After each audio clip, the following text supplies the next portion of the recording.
How you doing today? I'm gonna talk about how you live your life for God. You will show people Jesus Christ. Let me start by reading um, Proverbs chapter 11, verse 30. It says, "The fruit of the righteous is a tree of life, and he who wins souls is wise." So right here, King Solomon is telling his children, if your fruit, how your attitude, how you're towards others, your influence, um, your counsel, and um, helping others with your words, right? Not put them down or anything.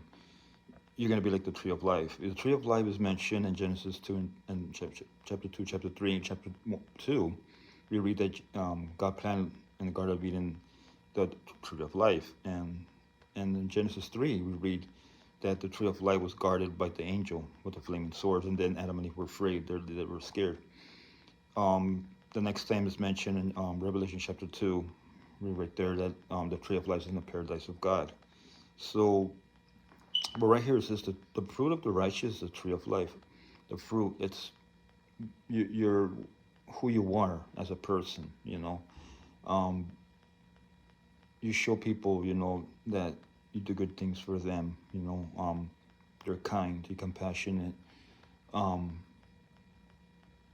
when they're in trouble, you help them. Things like that. You show the fruits of the spirit: love, joy, peace, patience, kindness, goodness, faithfulness, gentleness, self-control, and your attitude. Which Jesus said in Matthew 12. Make a good tree, and its tree will be good. Make a bad tree, and its tree will be bad. So people are gonna see how you are.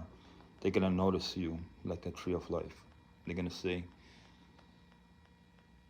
"Oh shoot, I want what he has," And then you're gonna show him Jesus Christ. He who wins souls is wise. You understand? So we win souls to God when we show them Jesus Christ. First, to show them how you will live your life for God, right? To show them you're no longer living in the things of this world. You're not living in sin. You're not doing none of that anymore because you're living for God a holy, righteous life. That's what you're doing. You're separating from sin, and you're becoming more Christ-like. So now you show them Jesus Christ. And you say, "Oh, okay, this is what God did in my life." And Jesus Christ, He died on the cross for my sins, taking the just punishment we deserve upon Himself. Is buried in a tomb and resurrection through the body form. You have to put your faith and trust upon Jesus Christ, but first you have to repent of your sin. Understand? And you show them Jesus Christ. And you say, "Oh, wow."